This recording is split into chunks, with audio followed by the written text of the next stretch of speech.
with your program, do you guys show them how to, hey, you should not show up like this. You should not look like that. You should not approach people like this. Because regardless of what we think, I think that I can do what I want to do. I know who I am. No, society don't look at you that way. Yeah. So do you all teach them the etiquette of making it in 2020? We do, and each week we have a topic that we talk about. Like our first topic is classification, and we want to know, how do they classify themselves? What do you think about yourself? Then we address what society has classified them as because of how they look and how they carry themselves.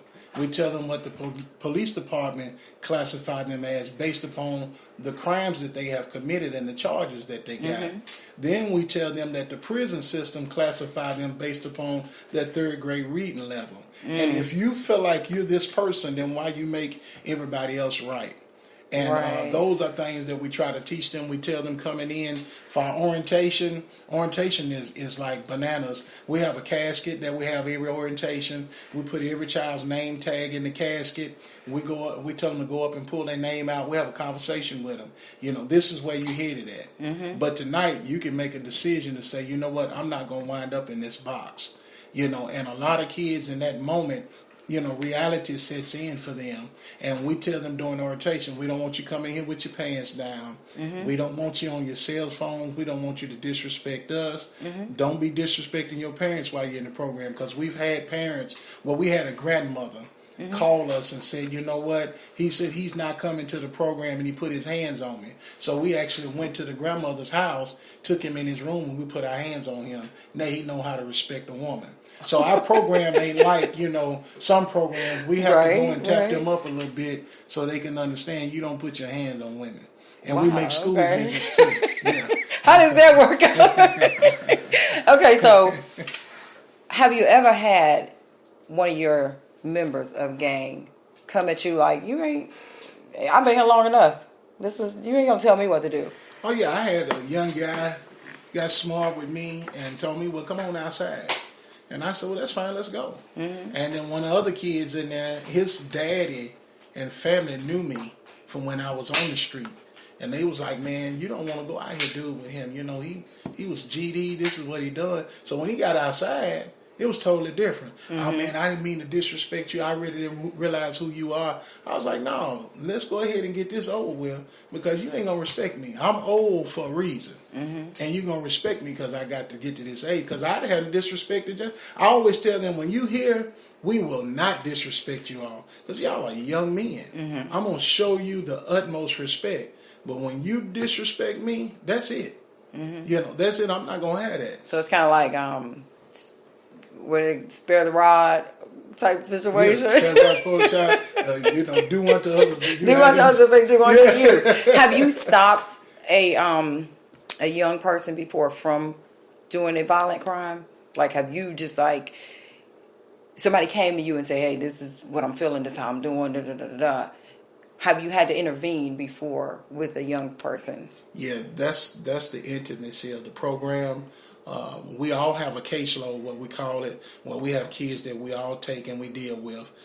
So, I might have 3 kids. The other journeyman might have 3 kids. And those are the kids that I talk to. I go visit their school, go visit their home. I've had kids to call and say, hey, you know what? I'm trying to do right. What y'all told me is right. But you know what? I want to do this because, he disrespected me. He stole my heat or whatever. And I'm like, so you want to lose your life over a gun? Or you want to take somebody's life and still lose your life from being locked up over a gun? Well, they did it and everybody else going to think I'm a punk. I said, well, tell me what a punk really is.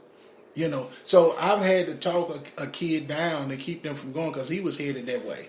He just wanted to talk to me before he made his decision. And then after it was over, he like, man, I hate that I called you because now you make me feel bad and I'm finna go in the house. And he don't want to do it. So you guys do like a gun buyback thing per se? Do you ever have to, take the guns from your gang members, or are your gang members already gun free? Have you guys got past that point? Some of them are gun free, some of them not. We haven't had an incident like that, except for one class. We found out that they was hiding their guns behind the church, and after that we started patting them down. So once they seen we pat them down, they didn't bring no more guns either.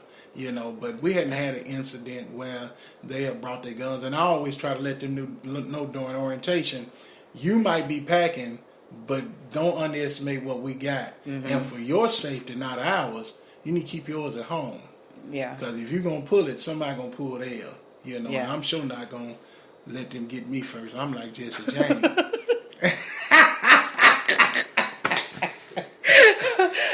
So what's the youngest, what is the youngest member of gang do you have right now? What would be the youngest age? Right now we have a 9-year-old that's in our gang program right now. So is it kind of like put you in the mindset of you when you were 12? Is he kind of like just like lost in need of that? I just had a kid last week. He came to the program, seen a guy that he hadn't seen in months. The guy and his friends robbed him, and they stripped him buck naked. And we couldn't figure out why he had a bad attitude. That's because he was sitting across the table from the young man that robbed him. And how old are they, if you don't mind me asking? Anywhere between 9 to 18 years old. Yeah. And it's heart-wrenching when you think about a child that young. Oh, yeah. I had to take that kid in my office, and I'm talking to him. So I'm like, hey, do you see the newspaper up there? They followed me for 4 or 5 months, talked about the things that I've done in this community when I was doing wrong, and then they was talking about how my life changed. I said they followed me around, and they asked people in the community about me. So I ain't in here telling you I was GD and I'm lying. I'm telling you that's what I was, and that's my proof, And he was like, man. And then I shared the story about my pops. As soon as I said that, he said, you know what, my dad would be beating on my mama.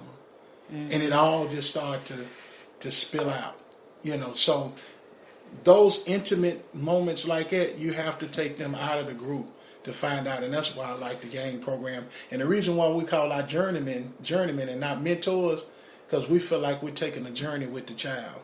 Mm-hmm. After our program is over with and they graduate, after their graduation, we still stay in touch with these kids to make sure they stand on the right track. Yeah.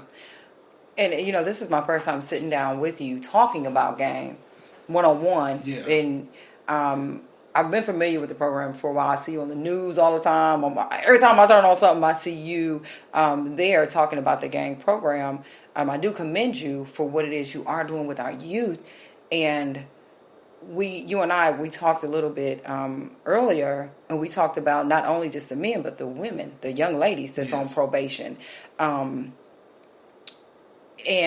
what are some of the things that we can do? My take a little bit on that, and then I want you to plug, your take on it, is as a young woman, if you're in a situation like that, you're embarrassed sometimes, so you won't tell people. There's really no place for the young women to go. They got to be out by 6 a.m.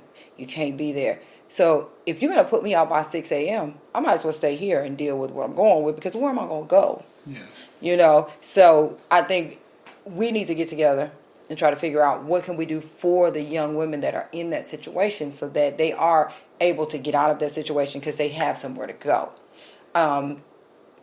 Your wife has a program. Yes. For women that are on probation, young girls. I just want to talk about that briefly. You can let everybody know if you are a young woman and you are going through, something like that, you need to contact us because we can help you. And you guys can call me too. You can always call me at 615-775-7400. You can inbox me. You can inbox Bishop. You can inbox First Lady. Yeah. So you can always contact us. So just a little bit about the program for the women. Tell everybody what it is, where they can go, the contact information on that. Okay. GIFT stands for Growing in Faith Together. My wife started that probably about 2 years ago because she noticed that in our gang program, they was also having women that was court ordered.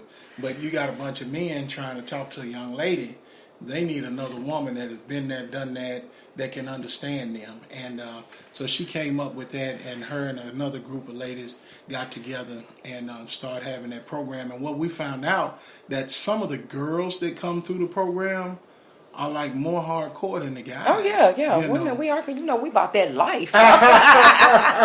We about it. Oh man. We may be a little bit more street, we can survive.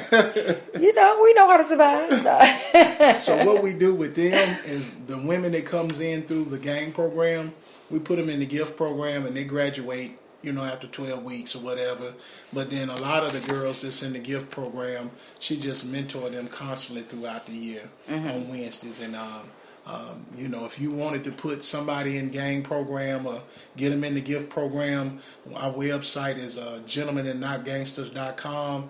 We have a form on there that you can sign to make sure that we can look and see where you live at, get your information, and how we can get in touch with you to make sure we can enroll your child in the program. Are there requirements? Is it certain people that you all take? No, we take them all. You take them all, yeah, okay. Even grown men, if there's some grown men need some mentoring, we mentor grown men. We don't turn nobody away. Okay. Now, how are you guys accessing the court records? So have you got some kind of agreement with the courts? Or how did you build that relationship? We met them at Nashville Big Picture High School 5 years ago. Well, really 6 years ago. And we was doing a thing for this young lady. Her senior project was to have the game program come in and talk about our program, and then also give our stories. And juvenile court was there also, and their mind was just blown with the program, and they was like, we got to have a program tied to juvenile court like this. So we had a meeting, and off of the first meeting, everybody in there was like, wow. You guys are amazing. So out of 15 programs, after that first meeting, they picked our program. Wow. And we started from that. And we have a referral sheet that they can send the referrals of kids that they have to come to our program. And once they graduate, they get a certificate from us. And then Harold Love, State House Representative Harold Love, he gets a proclamation from the House of Representatives congratulating the kids for finishing our 12-week program. Wow. And then also we go buy all the boys a suit, shirt, tie, and a belt, and we get the young ladies dress suits to wear for graduation, because we want to take them from being gangsters and show them as the gentlemen and women that they are. Yeah. And a lot of people don't graduate, so No. you don't know the feeling of walking down, and it has to be a great experience to say, somebody do love me. Yeah. And I'm about to graduate. And even for the parents to see their children reversing, it just has to be a great feeling. Yeah. So, but I do commend you. I do thank you for coming on the show. The show is broadcasted over 6 major platforms. There was another reason why I wanted you to come on, so that we can get some funding. Because, like you said, it's hard. And I know you guys do a lot out of your pocket, but we need people to fund for our youth. We need people to believe in what it is you're doing, see your vision. Everybody needs to play a role in a child's life. Even if it's one child, it should always be an adult there to help that child, so that you're not in the streets. Because like you turn to drugs, some girls turn to prostitution. It's a quick way to make some money. Yeah. Some girls turn to stripping. It's a lot of things that go on if you don't have that one go-to person in your life. So I'm asking people, this is not a GoFundMe, but what I'm saying is, a lot of people listen. We're broadcasted all over. If you guys are wanting to donate, if you're wanting to sponsor the program, Bishop Campbell is going to tell you all how to do that. Go to our gentlemenandnotgangsters.com website. We have a PayPal there, or you can call me 615-636-0012. I did a show, and what I found out? They meet every Monday, and they look at all the people that's trying to get some money. Wow. And they go through and they say, yeah, no. They have Kellogg, they have Pepsi, they have everybody that's somebody that owns something. They meet. They look at all the grant papers. is this worth it? Yeah. It's really that easy to get a grant. It's just sort of about the proposal. So if you guys can sit at a table every day and give somebody $10,000 to start